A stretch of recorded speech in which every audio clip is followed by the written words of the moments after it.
Thank you, Ben.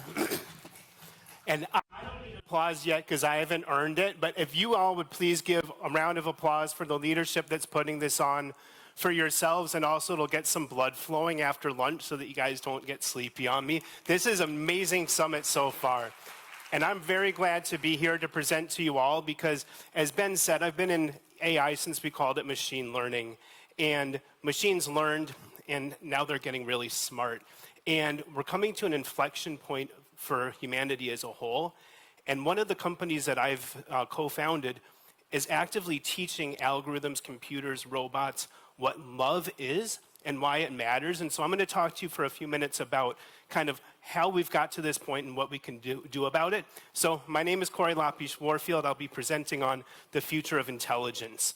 And just some kind of level setting. First of all, how many people in this room have made AI a daily part of your life? Show of hands. About half. How many have made love an active part of your daily life? Not so many. Okay, we've got some room for improvement. That's okay. First, let's define intelligence so that we can have this conversation. According to Merriam-Webster, it's kind of boring, but they define it as the ability to learn or understand or to deal with new or trying situations, effectively reason. And a second definition by them is the ability to apply knowledge to manipulate one's environment or to think abstractly as measured by objective criteria such as tests. So, okay, we have a baseline definition of intelligence. We also have a way as humans to measure intelligence, and that's the intelligence quotient, right? IQ. They say that an average human on Earth has an IQ of about 100. I'm imagining that in this room, the IQ is probably closer to that of Einstein's, who had an IQ of about 160. But now to put that in perspective, we're fastly approaching artificial general intelligence, which is suggested to be capable of an IQ of about 350, so more than double Einstein's IQ. And as it continues to learn, and we reach what we're calling artificial superintelligence, that IQ that computers are going to be capable of is in excess of 1,600, so 10 times smarter than Einstein, right?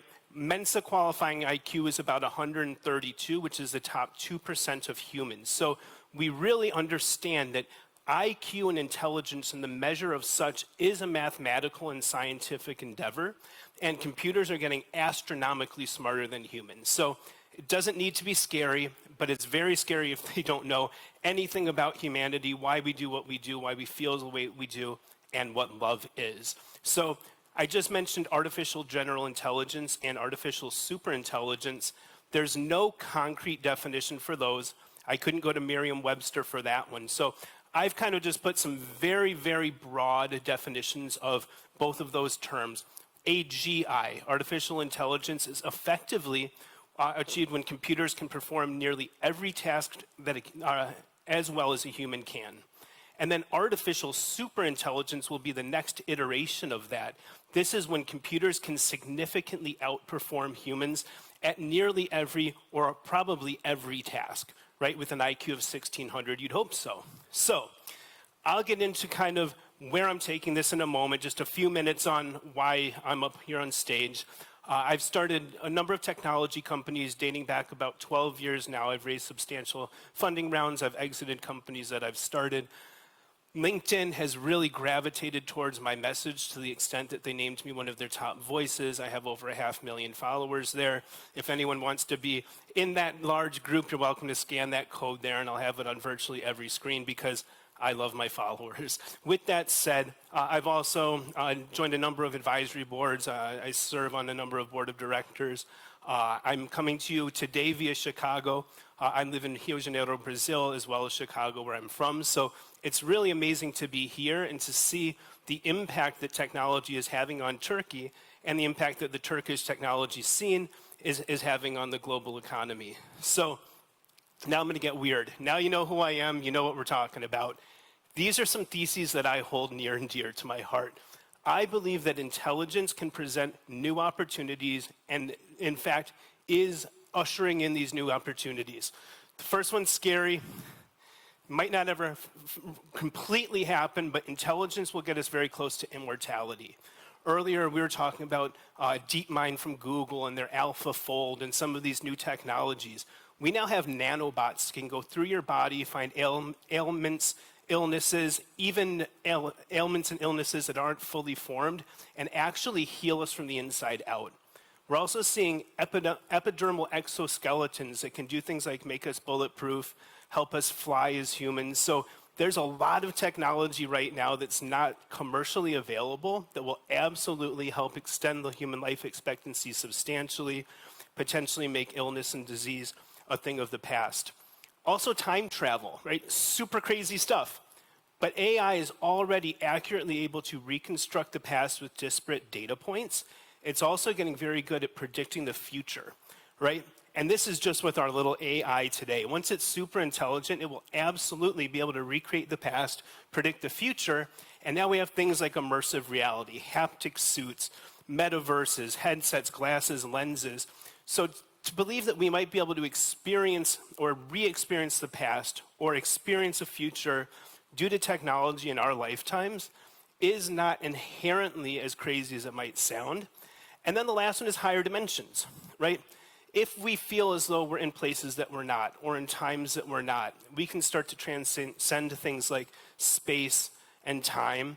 And so these are some of the out there woo-woo things that I believe technology is really helping hyper bring to humanity. But this is one of the things that I really think makes it so important that we set the technology foundation on a really, really solid base. And I think love needs to be part of that. So intelligence is a tool. I think we can all acknowledge that humans used to use stones and sticks as primitive tools. That gave birth to a new set of tools, pulleys, wheels, vehicles. Those tools gave birth to new things, ultimately now computers, right? And these are all just tools, and they're all based on human intelligence, leveraging things in our natural world to really get ahead. And so we think of it as a tool, but can tools have emotion? Not really. Can AI be trained to have intuition? Certainly not right now. That's kind of what separates us humans from the technology, is we do have things like premonitions, that gut feeling. AI cannot at this point be trained to do anything like that. However, although tools can't really have emotions and AI can't really be trained to have emotion, AI as a tool can be trained on what emotions are. And this training of what emotions are can help it, in fact, emulate human intuition. And so we see things like emotional intelligence, reinforcement learning, individual learning models. And this is emblematic of, think of the ChatGPT, Gemini, Claude. This is a collective intelligence, just like the collective intelligence in this room. But each one of us have our own individual intelligence as well as our own individual emotional intelligence. And as we see more and more AI models begin to be fine-tuned on us as individuals, this is where we can start to impart things into those algorithms and models like empathy, love, kindness, things of that nature. So, many of you may know Jensen Huang, the CEO of NVIDIA, one of the first trillion-dollar companies in the world. Little known secret, his first cousin, Lisa Su, is the CEO of AMD, the other sometimes trillion-dollar semiconductor company. But Jensen Huang recently said something that was relatively profound. He said, we're about to see the next iteration or the next era of AI, and he calls that AI embodied. And so, a couple facts. 2025 will begin a mass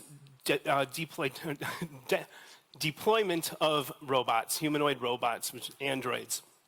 And by 2026, many that are much smarter and in the know than myself are forecasting that there will be tens of millions of intelligent robots among us here on Earth, side to side by humanity. Earlier we were talking about cars and horses in New York.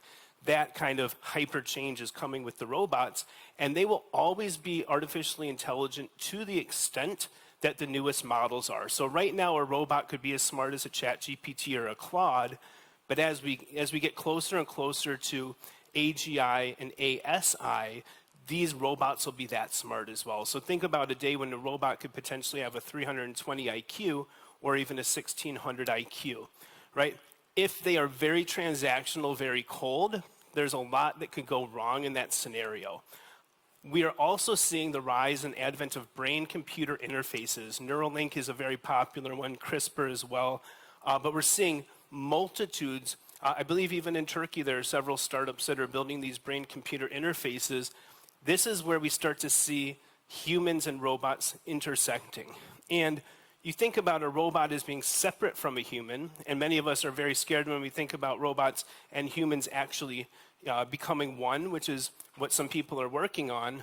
But as we understand that these smart robots will be among us, the real question is just what are we going to do about it? And I'm very bullish on blockchain, which I think people hear blockchain and they think cryptocurrency. The two can be very, very far separated from the two, but the blockchain technology itself does things like removes the need to trust your technology. I don't know that any of us want to have to trust robots while they're walking freely around us, but we also want robots to understand the human experience and where we're coming from. So building on this foundation becomes incredibly, incredibly mission critical. So in my assessment, we need to train the AI and we need to chain the AI. Looks like my slide, oh, it's perfect there.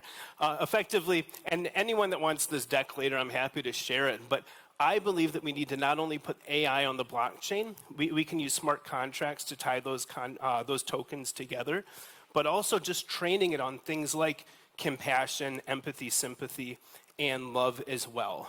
So what do we do when ASI and robots prevail, right? One of the things that we need to really, really understand is that these robots and these AIs will take most human jobs, right? We are going to very quickly move into a post-labor economy. And so things that really need to be discussed and brought to the forefront of the leadership minds that are in this room are things like universal basic income, universal basic compute, right? Things like how do we treat robots?